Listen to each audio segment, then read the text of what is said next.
because it's about ratios. And the ratios stay no matter what shortest distance we're talking about. We could be talking about the shortest distance on a photon clock, shortest distance here or here. But whatever that shortest distance is, it's the shortest distance because you're standing still when you haven't made a triangle. You haven't made this blue line. Why are we trying to get this result into this photon in light years? How will that help us know what's going on with this photon clock, these two atoms in a mechanical hand on a clock, or in your heart, or your synapse, your neurons in your brain? How does that help us find anything? Because the ratio is the same. See, this outer triangle right here, this is what we're trying to find out, right? We went 4 light years. We know that the photon traveled 5 light years because it goes at the speed of c. So some of it had to go into this direction. And we found out using Pythagorean's theorem, it was 3 light years or 3 years. This was 4 light years or 4 years. This was 5 light years or 5 years. But you see the ratio there?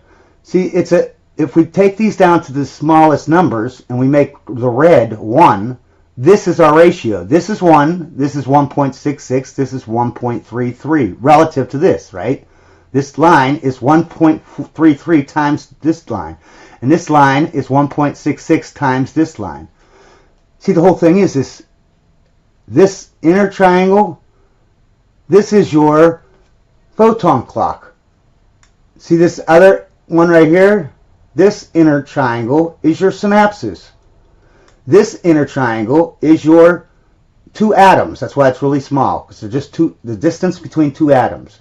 If you're standing still, all these red lines are the shortest distance that you can have in between if you're talking about you're talking about the next triangle, you're talking about your synapses, and then your next triangle, you're talking about something else, and then all the way down to 2 atoms. But the thing is, you see how the triangles, they're smaller, but they're the same triangle. They're the same ratios. If this is 3, and this one right here is smaller, it doesn't matter because the ratio between the 3 sides will always come out to 1.33, and 1.66. All these triangles here, this triangle, this triangle, this triangle, because because this is a new second. This is your new unit of time. So all of these triangles are the same exact triangle. When you take them down to their smallest, when you take it down to ratios instead of, inches, like here we're taking 3 years, 5 years, 4 years, or we're taking 3 light years, 5 light years, 4 light years. But if you take them down to ratios, yeah, those are units. Ratios don't have units. They're just ratios. They're just telling which one's bigger and by how much. Like this one's bigger, and it's 1.33 times as much. This one's bigger, it's 1.66 times bigger than that. This line will always be 1.66 bigger than this, no matter what triangle you're talking about. A triangle here, a triangle here, a triangle here. So that's why we find the light years, and we have the resultant, and we have the distance, we went through space to get from to get to Earth to another star, or to atoms, whatever.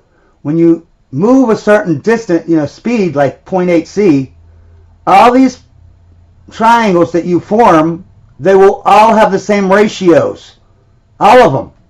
If they didn't, then what would happen is your photon clock would have a different line, so it would, instead of being all of them being tripled, this one would be doubled, this one would be tripled, this one would be 4 times or whatever. Nothing will work out. Your clock would be ticking at a different rate than it should compared to this and compared to this. But that doesn't happen because the ratio of the triangle that you make by moving through space, the triangle ratio is the same ratio whether you're talking about this, whatever. It doesn't matter. The ratio is the same, and it has to be, because that way everything is slowed down at the same rate. You're thinking, your clock, mechanical clock, your photon clock, this way with all the triangles having the same ratio, their function the rate of speed of this ticking, the rate of speed of your beating heart, the rate of speed of you thinking, they're all cut down by the same ratio. So if you were standing still here, your photon would have bounced up and down, and 3 years would have passed, because during that time, going up and down, all you're doing is transferring information. But 2 of those years, right? 2 of those years you spent just keeping up with this spaceship. Your photons was trying to keep up with you. So no information was being transferred during those 2 years. So therefore, no physics was happening during those 2 years. Only physics was happening during these 3 years. That's why you get time dilated. So now that we know it's just all about ratios, okay, we can use light years to talk about our photon. We know the trip took 5 years, so we know the resultant is going to be 5 light years, because that's how a photon travels 1 light year per year, right?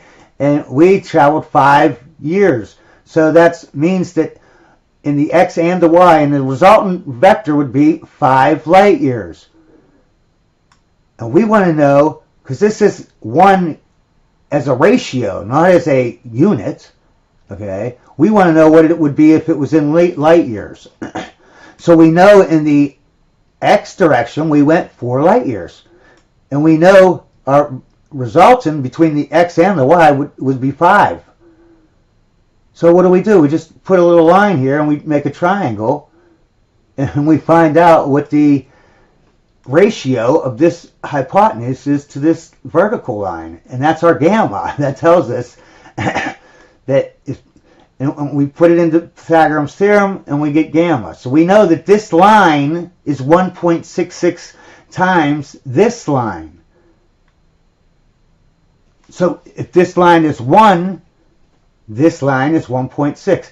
See, it's 1 here, if you're talking about photon clock, it's 1 here, it's 1 everywhere.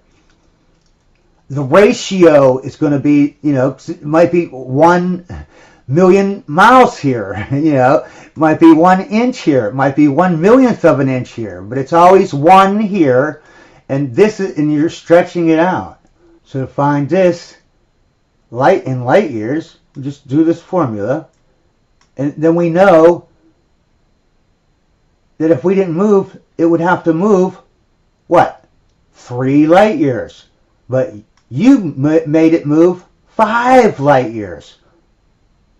And so 2 of those years you wasted going into the x-axis.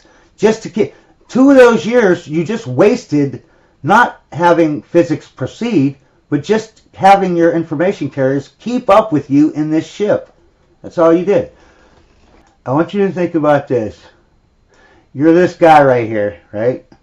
And you have to walk you got a scooter, you're a cripple, you're like me, you're a cripple guy, right? So you got your cripple, little scooter thingy there, and you go 1 feet per minute in your scooter. Constant velocity, 1 foot per minute. And you know that your mailbox used to be here. You'd go straight up, and you get to your mail and get your information. But they moved your mailbox. They moved it 4 feet over here. 4 feet. There it is right there. Over this way. So now you get on your scooter, and it takes you 5 minutes to get here, because you go 1 feet per minute. And it takes 5 minutes. And going this way is 4 feet, so it'd take you 4 minutes to go this way. And what you want to know is, how much time are you wasting going in this direction? This direction didn't help you get your mail.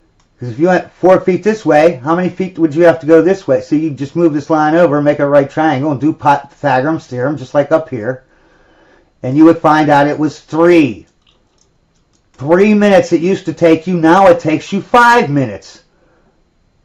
Yeah, information has been slowed down, just like up here. Information has been slowed down. It used to take 3 minutes, or 3 light years, 3 years. Now it takes 5 years or whatever. You've slowed it down. You've taken longer to get information to do physics. Here you're slowing down information, but here you're slowing down information for physics, for everything. All physics. That means everything in physics slows down.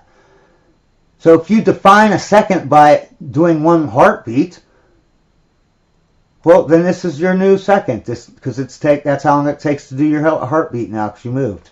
Same with your photon clock. If you define a second as hitting this thing to here, plate to plate, well, now it takes this long for 1 second, because that's how long it takes to get from here to here. And this synapses, if you define a second as going from here to here, well, now this is your new second. And whatever that is, a billionth of a second here, or, a billion seconds. The ratio is going to be the same. You're going to triple it here, you're going to triple it here, you're going to triple it here. If you make this line bigger in an accelerated way, well, this blue line is going to be an accelerated way. It's going to grow too. And the longer it is, the longer it takes physics to happen. See, as this one grows, see, this is what I keep saying. See this orange line? If it grows, then look over here. If the orange line grows to here, the blue line is this long. But look at it if it goes to here. If the orange line goes to here, the blue line stretches out to this middle blue line. And if your orange line, you go even faster, so that you go out to here, look, your blue line, they're proportional.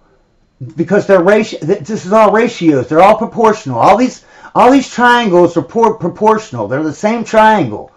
If you blew them up, but you kept the same ratios, they're the same. They're the same exact thing. So what happens if you make your velocity higher? You make this line bigger. You see here how this distance right here, you're going at a certain velocity. Here you're going a faster velocity. Here you're going a faster velocity. The plates, the faster you go, the more distance you have in between these plates. But look, that means the orange line is this long. And look, it made the blue line grow. Now it's even bigger because you're moving faster. And what happens to this line? It grows proportional. It has to keep up so that you can make a right triangle here, right? Same here. It grows all the way up to here.